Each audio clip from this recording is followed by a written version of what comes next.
سلسلہ عالیہ نقشبندیہ کے مشائخ کا ذکر آپ حضرات سماعت فرما رہے ہیں۔ گزشتہ نشست میں آپ نے سلسلے کے بڑے مشائخ میں سے ایک شیخ اکبر حضرت خواجہ عبید اللہ احرار رحمہ اللہ تعالیٰ کا تذکرہ سماعت فرمایا تھا کہ اللہ تعالیٰ نے حضرت خواجہ عبید اللہ احرار کو پہنچا دیا حضرت خواجہ محمد یعقوب چرخی رحمہ اللہ تعالیٰ کی صحبت میں۔ خواجہ عبید اللہ احرار اللہ تعالیٰ کے کبار اولیاء میں سے تھے، اور میں نے یہ بات عرض کی تھی کہ اللہ تبارک و تعالیٰ اپنے بندوں میں سے جسے اپنے دین کی خدمت کے لیے پسند فرماتے ہیں، جس کا چناؤ کرتے ہیں، تو اسے بچپن سے ہی وہ خوبیاں عطا فرماتے ہیں، وہ کمالات عطا فرماتے ہیں کہ جو اس کو دین کی خدمت کے لیے درکار ہوتی ہے۔ جب بڑا آدمی بننا ہوتا ہے، اللہ بچپن سے بڑی خوبیاں اسے عطا فرماتے ہیں، اور پھر اس کا ڈنکا چار دانگے عالم میں بجا دیتے ہیں۔ ہونہار بڑوے کے چکنے چکنے پات اردو کا محاورہ ہے۔ خواجہ عبید اللہ احرار کے بچپن کے کچھ واقعات آپ کی خدمت میں عرض کیے تھے۔ خواجہ عبید اللہ احرار رحمہ اللہ تعالی کی ولادت ہوئی 1404 عیسوی میں بمطابق 806 ہجری۔ کہتے ہیں خواجہ علاء الدین عطار رحمہ اللہ تعالی جو ان کا دادا پیر تھے، ایک دن مراقب تھے، مراقبے سے اٹھے تو نعرہ مارا اللہ اکبر، خوشی سے چہرہ چمک اٹھا۔ کسی نے پوچھا کہ حضرت خیر ہے، آج آپ بہت خوش ہیں اور نعرہ لگایا آپ نے؟ فرمایا ایک بندہ آئے گا عبید اللہ احرار کے نام سے بھی، اللہ تعالیٰ اس کا فیض دنیا کے مشرق و مغرب میں عام فرما دے، سلسلہ نقشبند کا فیض اس کے ذریعے اللہ تبارک و تعالیٰ عام فرمائیں گے۔ بس اس وجہ سے، اس خبر کی خوشی کی وجہ سے میں نے نعرہ لگایا۔ اللہ تبارک و تعالیٰ نے بچپن سے خوبیاں عطا فرما رکھی تھی۔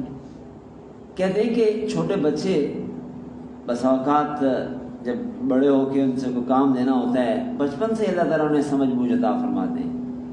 تو یہ بچپن میں چھوٹی عمر میں ہی اللہ تعالیٰ کی معرفت کی باتیں کیا کرتے ہیں۔ آپ نے دیکھا ہے بچے عام طور پہ کھیل کود کی باتیں کرتے ہیں، لیکن جن بچوں سے اللہ نے کو کام دینا ہوتا ہے، یا جن بچوں کو اللہ تبارک و تعالیٰ اپنی ولایت عطا فرماتے ہیں، تو ان کی بچپن کی باتیں بھی بچپن والی ہوتی ہیں، ان کی باتیں عام بچوں سے مختلف ہوتی ہیں۔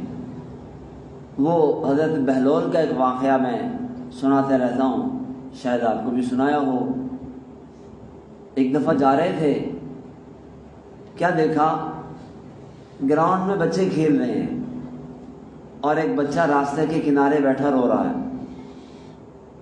بہلول کے دل میں خیال آیا کہ شاید اس کے پاس کھلونے نہیں ہیں، کھیلنے کی کوئی چیز نہیں ہے، کہ بچے عام طور پہ اس زمانے میں اخروٹوں سے کھیلتے تھے، شاید اس کے پاس اخروٹ نہیں ہے جن سے یہ کھیلے، تو میں تمہیں اخروٹ دے دیتا ہوں، بیٹا رو نہیں۔ جب بچے سے یہ بات کہی تو بچے نے یوں سر اٹھا کے دیکھا اور کہا چچا، سنا تھا کہ آپ حکیم ہیں، حکیم بہلول، دانا بینا آدمی ہیں، آپ بھی ایسی باتیں کرتے ہیں؟ آپ بتائیے کہ کیا میں کھیلنے کے لیے پیدا ہوں؟ یہ جملہ سنا تو وہ بھی سناٹے میں آ گئے. بیٹا ابھی تو تمہاری کھیلنے کی عمر ہے، بچے ہو نا، کھیل کود کی عمر ہے. بچے نے پھر جب بات کی نا معرفت کی، اللہ اکبر، اللہ وہ ہمیں بھی سمجھا دے. بچے نے کہا کہ میں اپنی اماں کو دیکھتا ہوں، میری اماں تنور جلاتی ہے نا، پہلے چھوٹی چھوٹی لکڑیاں ڈالتی ہے پھر بڑی لکڑیاں ڈالتی ہے. مجھے ڈر یہ لگتا ہے کہیں خدا نے بھی ایک دن تنور جلانا ہے، جہنم جسے کہتے ہیں، خدا چھوٹی لکڑیاں کر کے مجھے پہلے نہ ڈال دے جہنم. تو اللہ تعالیٰ جن لوگوں کو اپنی ولایت کا بادشاہ بناتے ہیں انہیں بچپن سے ایسی باتیں سجھا دیتے ہیں. چنانچہ خواجہ عبید اللہ احرار بچپن سے ہی معرفت خداوندی کی باتیں کیا کرتے ہیں. پھر تعلیم حاصل کرنے کا بھی سلسلہ ہوتا تھا اس زمانے میں. ظاہر ہے یہ علم کا زرعی دور تھا. میں تفصیل سے عرض کر چکا ہوں کہ یہ جو ہمارے مشائخ ہیں نا، یہ 5-7 مشائخ کے میں نے نام لیے تھے، یہ مشائخ کا دور ہے وہ کہ جس دور میں علم عروج پہ تھا اور معرفت اور اللہ اللہ کرنا ایک عام چیز تھی. اللہ تعالیٰ نے اس دور میں اس فارس کے خطے کو بہت زیادہ رونق بخشی تھی. علم کی روشنی بھی، معرفت کی روشنی بھی عطا فرمائی. خواجہ عبید اللہ احرار بھی علم حاصل کرنے کے لیے گھر سے نکلے. بچپن سے مشائخ کے پاس آنے جانے کا بھی شوق تھا. چنانچہ بہت سے مشائخ کی صحبت میں، ان کی خدمت میں آتے جاتے رہے، علم بھی حاصل کرتے رہے، پڑھتے بھی رہے. اب تفصیلات کا وقت نہیں کہ میں ان مشائخ کا نام گنواؤں کہ کن کن مشائخ کے پاس خواجہ نے وقت گزارا. بہرحال خواجہ کو جو کرن لگی روحانیت کی تو وہ اس طرح کے خانقاہوں سے ہوتے ہوئے یہ خواجہ یعقوب چرخی رحمہ اللہ تعالیٰ کے پاس پہنچ گئے. خواجہ یعقوب چرخی رحمہ اللہ تعالیٰ کے چہرے پہ پھلداری کے نشان تھے. برس سفید، کالا سیاہ سفید ہو جاتا ہے چہرہ، کوئی اس قسم کے نشان تھے سفیدی کے. خواجہ کے پاس پہنچے، اللہ والے تھے، پہچان گئے، اپنا ہاتھ بڑھایا ان کی طرف کہ آپ اپنا ہاتھ بڑھائیں اور میں آپ کو بیعت کروں. انہوں نے ہاتھ کھینچ لیا، آگے نہیں بڑھایا، اور کچھ چہرے کی اس رنگت کی وجہ سے دل میں کراہت سی آ گئی. خواجہ سمجھ گئے، فوراً ایک خوبصورت بارونق چہرے اور خوبصورت لباس کے اندر ان کے سامنے ظاہر ہوئے اور اپنا ہاتھ آگے بڑھایا. اب جب اس شکل صورت میں ظاہر ہوئے تو فرد محبت میں عبید اللہ احرار کا جی چاہا کہ میں آگے بڑھ کے چمٹ جاؤں، لپٹ جاؤں. فرمایا کہ یہ جو ہاتھ ہے نا میرے شیخ خواجہ بہاؤالدین نقشبند نے فرمایا تھا کہ جو تیرے ہاتھ پہ بیعت ہو وہ میرے ہاتھ میں بیعت ہو. اس نے میرے ہاتھ پہ توبہ کی. اب تو فوراً آگے ہاتھ بڑھایا اور خواجہ یعقوب چرخی نے توبہ کے کلمات کہلوائے اور نفی اس بات کے اذکار جو شیخ بہاؤالدین نقشبند رحمہ اللہ تعالیٰ سے حاصل کیے تھے، سیکھے تھے، وہ انہیں تعلیم فرمائے. اور پھر ایک بات فرمایا کہ جو مجھے اپنے خواجہ سے ملا ہے وہ تو یہی کچھ ہے.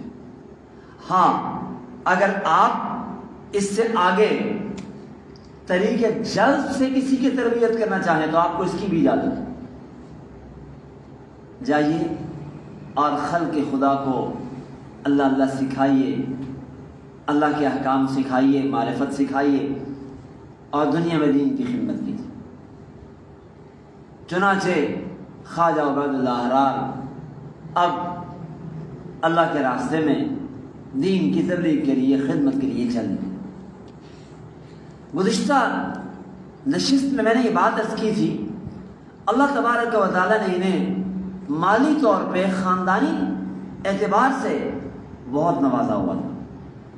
ان کے والد، ان کے دادا، وہ بھی اکابر مشائخ میں سے تھے۔ خواجہ محمود شاشی والد تھے، خواجہ شہاب الدین دادا تھے، اور وہ مالدار بھی تھے، اور اللہ نے انہیں اپنی معرفت کا نور بھی عطا فرما رکھا۔ چنانچہ یہ دین کی خدمت کر رہے تھے اور بڑے تمتراک طریقے سے، مال و دولت کی فراوانی ہے، حشم خدم ہیں، گھوڑے، اور یہاں تک کہ سواریوں کو باندھنے کے لیے جو میخیں ہیں وہ بھی سونے کی ہیں۔ بہت عالی شان اپنی مسجد ہے، مدرسہ ہے، خانقاہ ہے، بہت زر برق لباس، اور اللہ نے بہت کچھ نوازا ہوا۔ اور میں نے اس پہ گزشتہ نشست میں کچھ بات عرض کر دی تھی کہ اللہ تعالیٰ اپنے دوستوں کے ساتھ معاملات بھی مختلف رکھتے ہیں۔ بعض اولیاء کو اللہ تعالیٰ شان فقر عطا فرماتے ہیں، اور بعض کو اللہ تبارک و تعالیٰ دنیا میں مال و دولت عطا فرماتے ہیں۔ اور میں نے عرض کیا تھا کہ انبیاء کرام رضوان اللہ علیہم الصلوۃ والتسلیمات میں بھی یہی دو شانیں ہمیں نظر آتی ہیں۔ سلیمان علیہ السلام ہے تو خدا نے دنیا بھر کی بادشاہت عطا فرمائی، اور ادھر جناب رسول اللہ صلی اللہ علیہ وسلم ہے تو فرشتہ آتا ہے، یا رسول اللہ آپ کو بادشاہت کی نبوت چاہیے یا فقر کی نبوت چاہیے؟ جبریل ساتھ کھڑے ہیں، ہاتھ سے یوں اشارہ کرتے ہیں نیچے کی طرف، تو نبی پاک فرماتے ہیں عبد النبی، مجھے عبدیت والی نبوت پسند ہے۔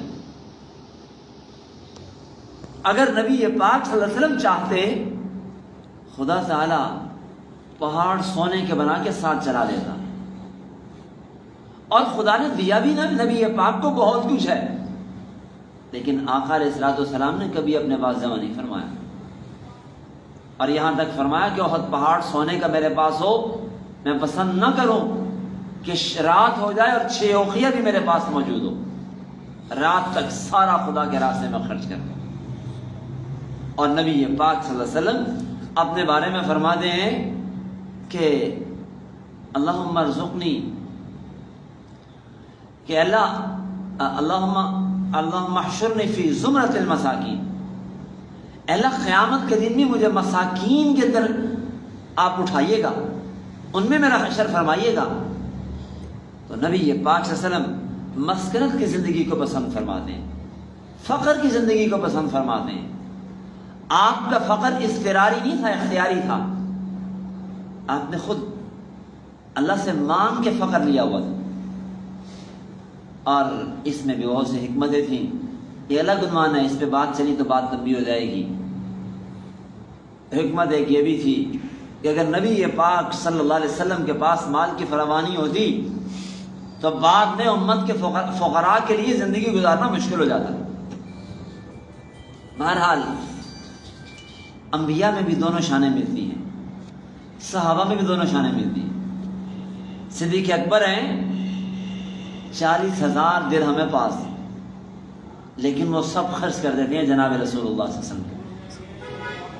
اور صدیق اکبر رضی اللہ تعالیٰ عنہ کی مدینہ منورہ میں جانے کے بعد بھی وہاں پہ کھڈیاں ہیں کپڑے کی، کپڑا بنا جاتا ہے، لیکن خلافت کے بعد سب کچھ قربان کر دیا۔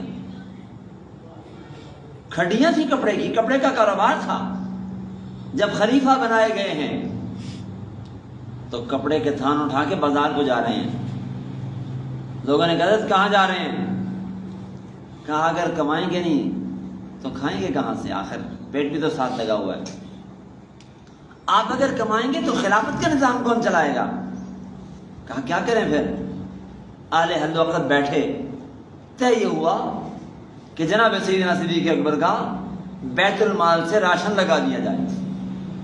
اور وہ واقعہ آپ سنتے رہتے ہیں کہ راشن میں سے جو مہینے بعد بیوی نے تھوڑا سا نکال کے میٹھا بنایا، بیت المال جا کے دیا اور کہا اگلے مہینے راشن میں سے اتنا کم کر دیا جائے۔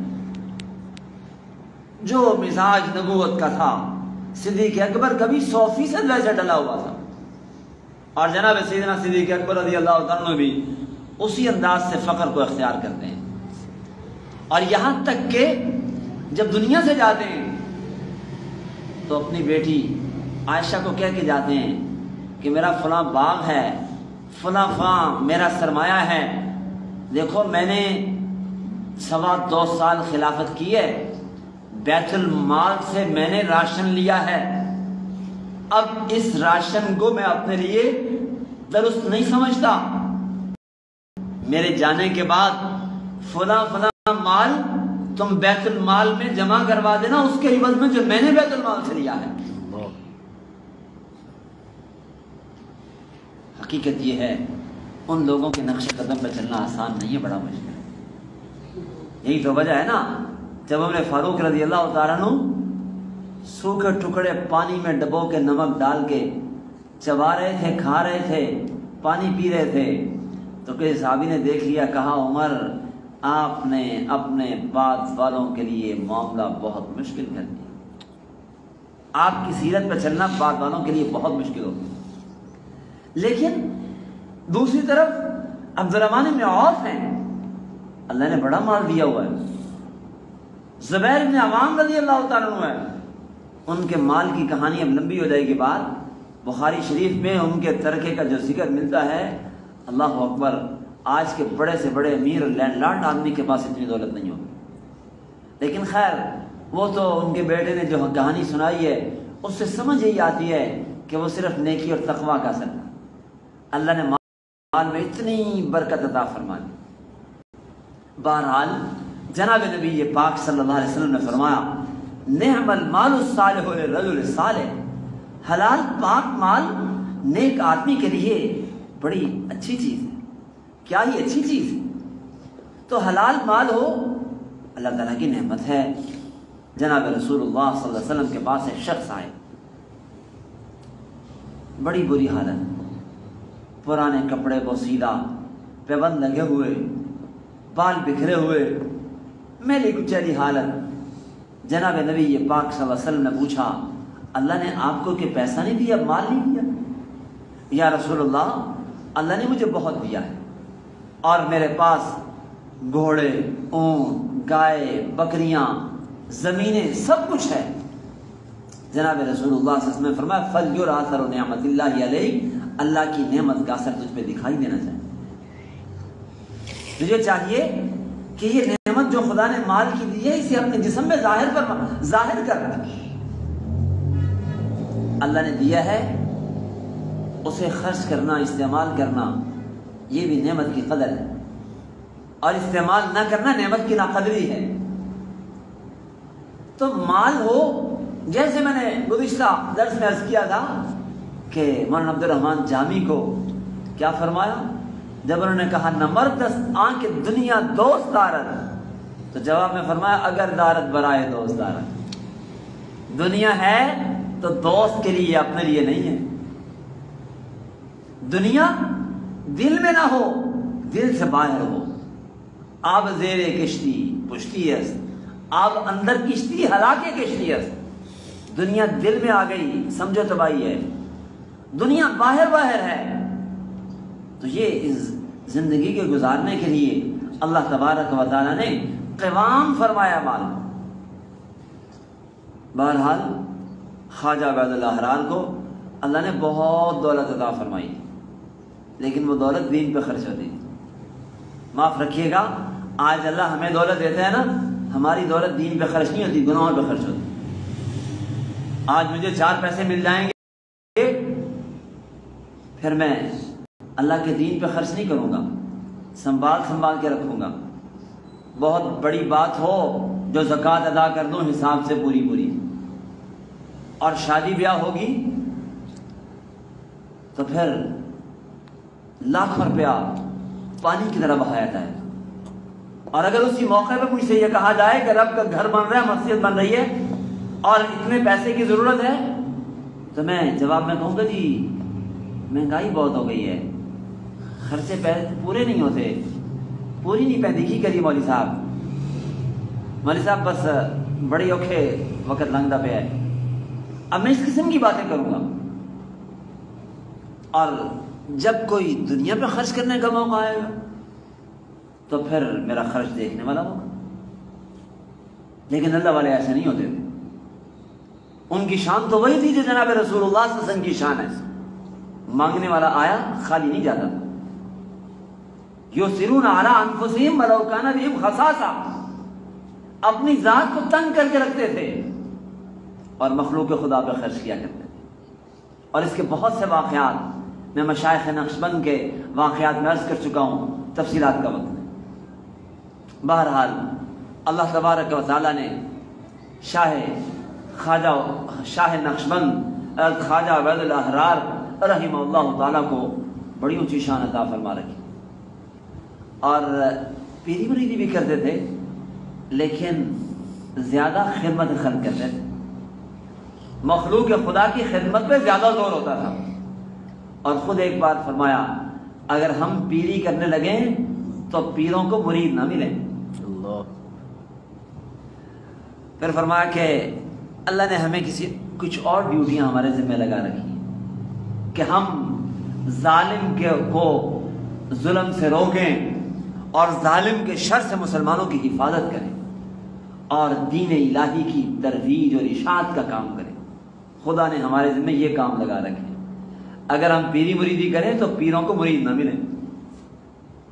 بہرحال خواجہ عبید الاحرار کس قسم کے کام کیا کرتے تھے؟ ان کی ڈیوٹیوں میں جیسے بتایا کہ ظالم کے شر سے مسلمانوں کو بچانا،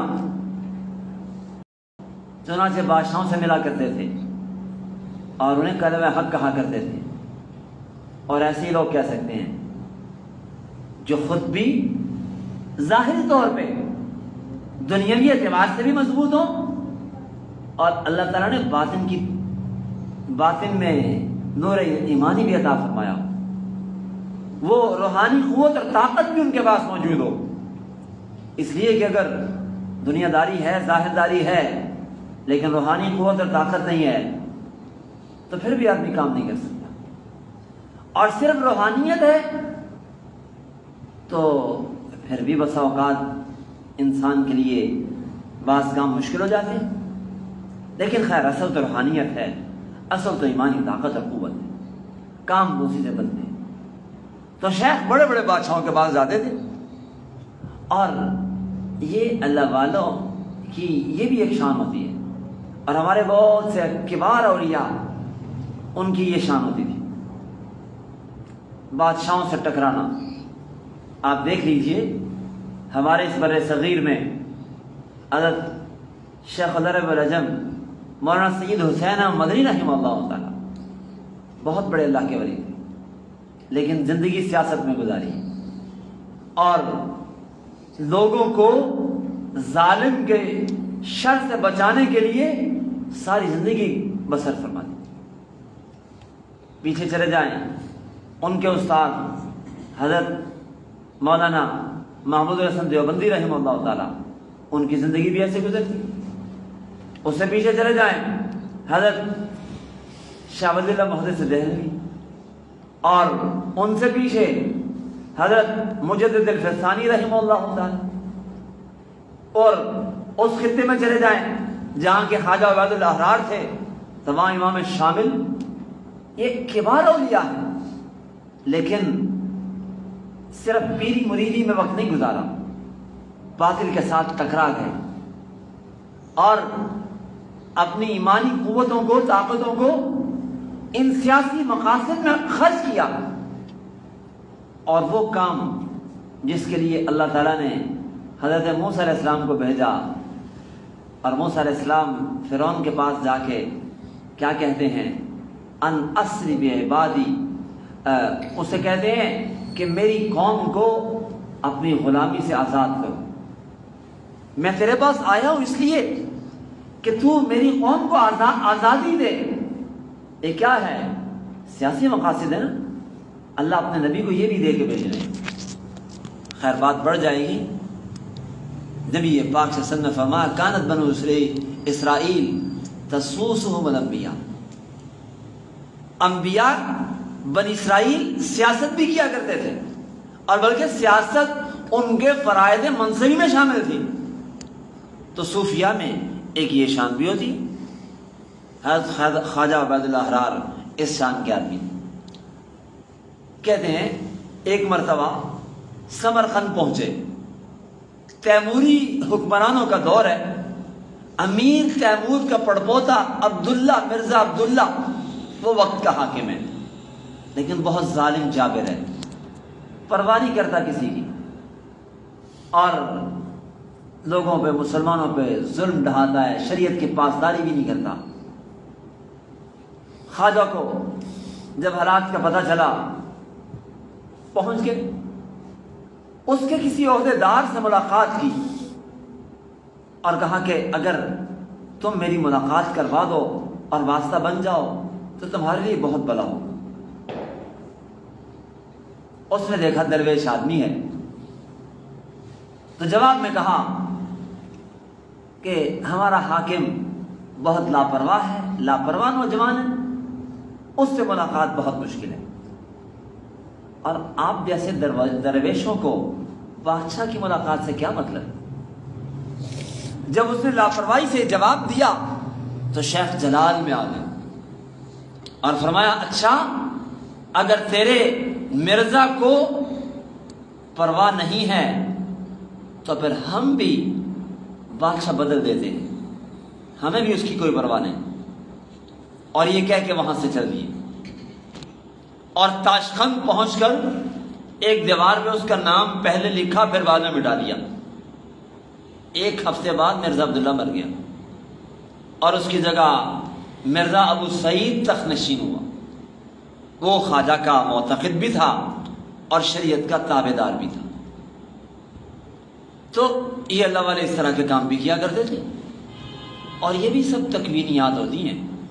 اللہ تعالیٰ ایسے کام لیتا ہے اپنے بندوں سے، ان میں ان کا اپنا دخل نہیں ہوتا۔